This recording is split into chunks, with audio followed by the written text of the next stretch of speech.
የመጨረሻው ድል ቤቶን እያንኳኳ ነው። ዲኤምሲ ሪል ስቴት ለትንሳኤ በዓል ያደረግነው ቅናሽ የመጨረሻው ሳምንት ዙር ላይ እንገኛለን። እርሶስ የድርሻዎትን ሳያነሱ ምን ይጠብቃሉ? በረጅም ጊዜ አከፋፈል ሂደት ጎጆን እኛ ጋር ይቀልሱ እያልን ለአከፋፈል ምቹ በሆነ ሂደት በያሻው በ9 ዙር ክፍያ አሊያም 60% የባንክ ብድር ተመቻችቶለት እስከ 20 ዓመት የሚከፍሉት በካሬ ከ78000 ብር ጀምሮ እንሆ ብለናል። ባለ 1 መኝታ በ431000፣ ባለ 2 መኝታ በ644000፣ ባለ 3 መኝታ በ870000 እንዲሁም ባለ 4 መኝታ በ1 ሚሊዮን ብር ቅድመ ክፍያ ብቻ እንሆ ብለናል። በኮሪደር ልማት ባሸበረቀው ውብና ዘመናዊ በሆነው የመኖሪያ መንደር ውስጥ ኑ የቤት ባለቤት ይሁኑ። ቢሮና ሳይት ለመጎብኘት ከታች ባለው ስልክ ይደውሉልን።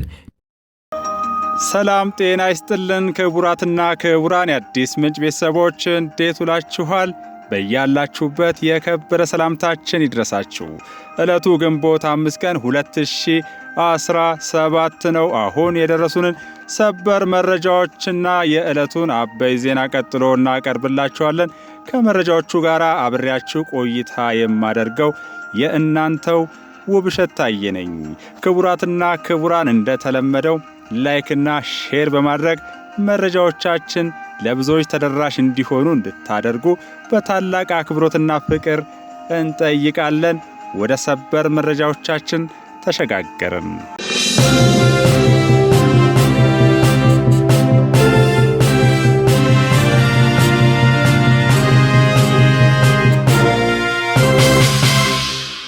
በሰሜን ሸዋ ዞን በሚዳ ኦሮሞ በሬማ ንዑስ ወረዳ የመንግስትን የሰላም ጥሪ በመቀበል በተሳሳተ መንገድ ወደ ጽንፈኛው ቡድን ተቀላቅለው የነበሩ 19 የጽንፈኛው ፋኖ አባሎች የነበሩ እጃቸውን ሰጥተዋል። የጽንፈኛ አባሎቹ በተሳሳተ መረጃ የጽንፈኛ ቡድኑን መቀላቀላቸውን በመግለጽ በትጥቅ ትግል የሚመጣ ለውጥና ትክክለኛ ዓላማ የሌለው ቡድን መሆኑን በመረዳትና በማወቅ መንግስት የሰጠውን የሰላም አማራጭ በመቀበል ከነ ሙሉ ትጥቃችን ለወገናችንና ለጀግና የሀገር መከላከያ ሰራዊት እጃችንን ሰጥተናል ብለዋል። እነዚሁ እጃቸውን የሰጡ አባላት እንደተናገሩት እስካሁን የተጓዙበት መንገድ ማህበረሰቡን ለከፋ እንግልት የዳረገው እንደነበረ በጸጸት ገልጸው ይህንኑ በርትተን በመስራት ህዝባችንን እንክሳለን፣ በጫካ የቀሩ አባሎቻችንም እንዲገቡ እንፈልጋለን ሲሉ ጥሪያቸውን አቅርበዋል። በተመሳሳይ ዜና ከሰላም ውጭ ያለው አማራጭ የጥፋት መንገድ መሆኑን በባለፉት ጊዜያት በተግባር ተገንዝበናል በማለት በደቡብ ጎንደር ዞን ፋርጣ ወረዳ በጋሳይና ሞክሽ አዋሳኝ አካባቢዎች ሲንቀሳቀሱ የነበሩ አባላት የሻለቃ አዛዡን አድማስ ዋሴን ጨምሮ ማለት ነው በስሩ የሚንቀሳቀሱ አባላቱን በመያዝ ከነ ሙሉ ትጥቃቸው እጃቸውን መስጠታቸውን የደረሰን ሰበር መረጃ አመልክቷል። ጀግናው የሀገር መከላከያ ሰራዊት በክልሎች ካሉ የጸጥታ አካላትና ከማህበረሰቡ ጋር በመተባበር እየወሰዳቸው ያሉት ጠንካራ ወታደራዊ ኦፕሬሽኖች ቀጥለዋል። በዚህም በደቡብ ወሎ ዞን በሚገኙ የተለያዩ አካባቢዎች ባደረገው የተቀናጀ ኦፕሬሽን በጽንፈኛ ቡድን ላይ ጠንካራ እርምጃ መወሰዱ የደረሰን መረጃ ያመለክታል። 50 የጽንፈኛ ቡድን አባላት እጃቸውን የሰጡ ሲሆን አሻፈረኝ ባሉት ላይም የማያዳግም እርምጃ ተወስዷል ይላል መረጃችን። በአካባቢ ደረጃ እጃቸውን የሰጡ የጽንፈኛ ቡድን አባላት መካነ ሰላም 5 ታጣቂዎች፣ መሃል ሳይንት 22 ታጣቂዎች፣ ደሴ ከተማ 2 ታጣቂዎች፣ አማራ ሳይንት 21 ታጣቂዎች በጠቅላላው 50 የጽንፈኛ ቡድን አባላት እጅ የሰጡ ሲሆን 43ቱ ታጣቂዎች ከነ ሙሉ ትጥቃቸው እጅ የሰጡ መሆናቸው ታውቋል። እጃቸውን ለጀግና የሀገር መከላከያ ሰራዊት ከሰጡ ታጣቂዎች መካከል ከመሃል ሳይንት የገባው የጃውሳው መሪ የነበረው አንድ ብሬን ከነሙሉ ጥይቱና አንድ የጦር ሜዳ መነጽር በመያዝ ሲሆን አማራ ሳይንት ውስጥ ሲንቀሳቀስ የነበረው የአትሮንስ ብርጌድ የህዝብ ግንኙነት ኃላፊ በማለት ራሱን ሲጠራ የነበረው ተስፋ ሚካኤል ስናይፐር የጦር መሳሪያ በመያዝ እጁን ለጀግናው የሀገር መከላከያ ሰራዊታችን ሰጥቷል።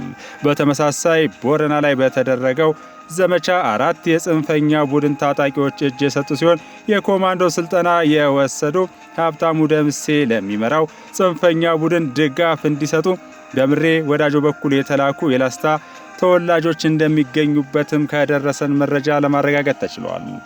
መረጃዎቻችን ቀጥለዋል። ጥያቄያችን ስራ በማቆም ሳይሆን አግባብነት ባለው መልኩ እየሰራን እንጠይቃለን በሚል በሀገራችን የተለያዩ አካባቢዎች ያሉ የጤና ባለሙያዎች ሙያዊ ግዴታቸውን በመወጣት መልእክት ሲያስተላልፉ ውለዋል። አንዱም በምሳሌነት ለመጥቀስ ያህል በሰሜን ወሎ ዞን የራያ ቆቦ ወረዳ አስተዳደር በወረዳው ከሚገኙ የጤና ባለሙያዎች ጋር የውይይት መድረክ ባካሄደበት ወቅት የተገለጹት የሙያ ቃል ኪዳን የመጠበቅ ቁርጠኝነቶች ይገኙበታል። የደሞዝ ይጨመርልን ጥያቄን መሰረት አድርገው በአንዳንድ አካባቢዎች እየተከሰቱ ያሉ የስራ ማቆም አድማ ጥሪዎች አግባብ እንዳልሆኑ የገለጹት የጤና ባለሙያዎቹ ጥያቄያችንን ስራ በማቆም ሳይሆን አግባብነት ባለው መልኩ እየሰራን መጠየቅ ይኖርብናል ብለዋል።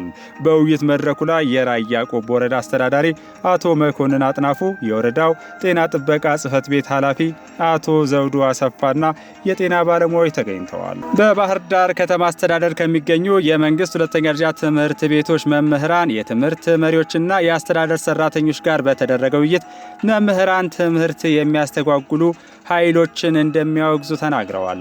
የአማራ ክልል መሬት ቢሮ ኃላፊ ሲሳይ ዳምጤ በክልሉ በጽንፈኛው ኃይል የደረሰውን ጉዳት ከፍተኛነት ገልጸዋል። የውይይቱ ዓላማ በክልሉ የደረሰውን ከፍተኛ ሰብአዊና ቁሳዊ እንዲሁም ኢኮኖሚያዊና ማህበራዊ የጉዳት መጠን በተገቢ ሁኔታ ለማስገንዘብ መሆኑን ገልጸዋል።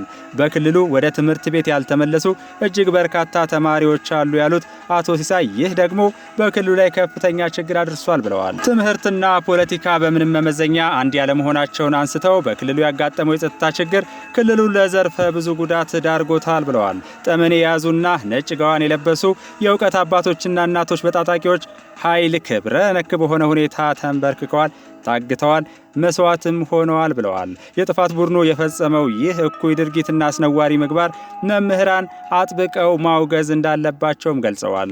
ሰላም ዝም ብሎ ሊመጣ አይችልም ያሉት አቶ ሲሳይ ለሰላም ቀናዊ የሆነ ዜጋ ሁሉ መነጋገር፣ መደማመጥና የመፍትሄው አካል መሆን ይኖርበታል ብለዋል።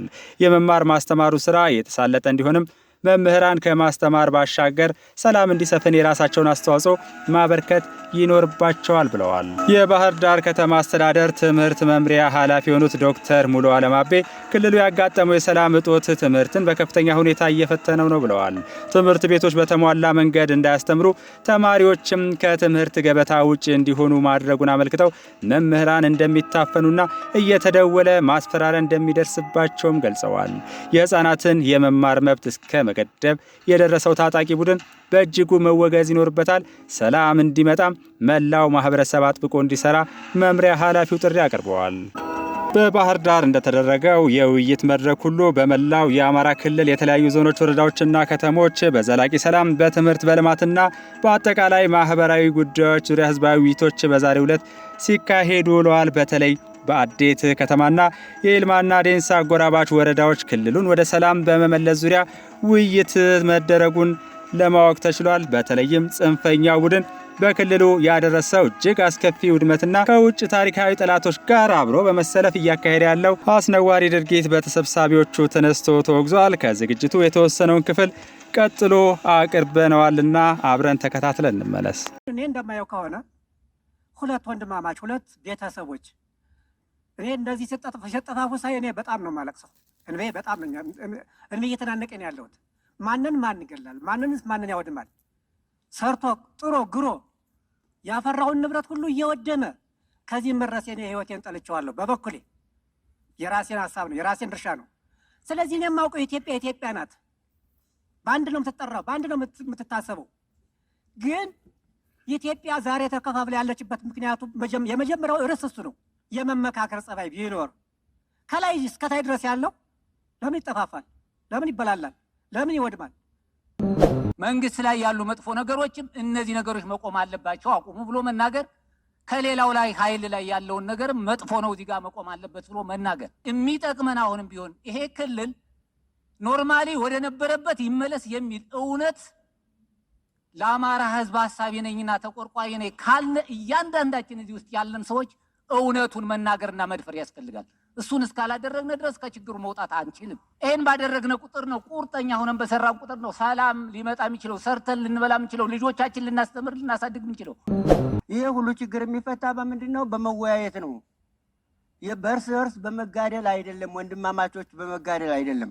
ተፍራት ቆፈን መውጣት አለብን። ተው ማለት አለብን። ዝም ብሎ ጸሎት እናድርግ ማለት ብቻ አይደለም። ተው ተመለሱን ልጆቻችን፣ እኛ እናድናችኋለን፣ እኛ ከመንግስት እናስታርቃችኋለን ማለት አለብን። መንግስት ጥሪ አድርጓል። አንድም ሰው እንዲሞት አይፈልግም። አንድም ዜጋ እንዲሞት የማይፈልግ እንደሆነ ተገንዝበነዋል። በህዋት ሰላም ሀገሪቱን የሚጠቅማት ሰላም ነው ብሎ አንድም ሰው አይሞት ብሎ ሲታረቅ አይተነዋል በተግባር። የአማራ ህዝብ ጥያቄን የያዘ ሰው እና ወንድም እህት የሆነ ሰው አማራን አያወድምም፣ መሰረተ ልማቱን አያወድምም፣ ትምህርት ቤቱን አይዘጋም፣ ግባት አይከለክልም፣ ወንድሙን አይገልም፣ የአካባቢውን መሰረተ ልማት በከፍተኛ ደረጃ ወደ ኋላ አይመልስም። እና የትኛው ላይ ነው የአማራ ህዝብ ጥያቄን ይዞ እየታገሉ ነው ልንል የምንችለው? ምኑ ላይ? ምንም ኤሌመንት የለውም ማለት ነው። ምንም ምናልባት ለሌላ ፍጆታ ልንገለገልበት እንችላለን። እዚህ ላይ ማሳያ ላንሳኔ መንገድ በክልሉ በጀት በክልሉ መንግስት በጀት በዚህ ዞን 366 ኪሎ ሜትር መንገድ ይሰራል። ይህ ቆሟል ማለት ነው። እና የህዝብ ጥያቄ የያዙ ናቸው፣ ወንድሞቻችን ናቸው፣ እንደዚህ ናቸው፣ እንደዛ ናቸው ያስብለን። በክልሉ መንግስት በጀት 366 ኪሎ ሜትር የጠጠር መንገድ ይህ ህዝብ ያስፈልገዋል። የመንገድ ተደራሽነት መሰረታዊ የሆነ ችግር አለ ብሎ ክልሉ የመደበለት ዞን በእነዚህ ኃይሎች ከቆመ አንዳንዶቹም የጀመሩትን ቢሆን በሙሉ አቅማቸው እንዳይጠቀሙ እንዳይሰሩ ካደረገ የአማራ ህዝብ ጥያቄን የያዙ ቡድኖች ናቸው ወይ እንላለን ወይ? ሁለተኛ ከመንገድ ጋር ተያይዞ በፌዴራል መንግስት የኛ 5 የአስፋልት ፕሮጀክቶች አሉ። 5 የአስፋልት ፕሮጀክቶች አዴትን ጨምሮ እነዚህ 5 የአስፋልት ፕሮጀክቶች ያውም ደግሞ የፍትሃዊ ተጠቃሚነት ችግር አለ አማራ ክልል ላይ ብሎ የክልላችን መንግስት እና ከፍተኛ አመራር ከፌዴራል ጋር ጭምር ተወያይቶ አሳምኖ ያመጣቸው የአስፋልት መንገዶች ፕሮጀክቶች አንዳንዶቹ በሙሉ አቅማቸው አይሰሩ፣ አንዳንዶቹ ደግሞ ቆመዋል ማለት ነው። እነዚህ አስፋልት ፕሮጀክቶች 7 ቢሊዮን 28 ሚሊዮን ብር በጀት የተመደበላቸው ናቸው እና እነዚህ ቆመዋል።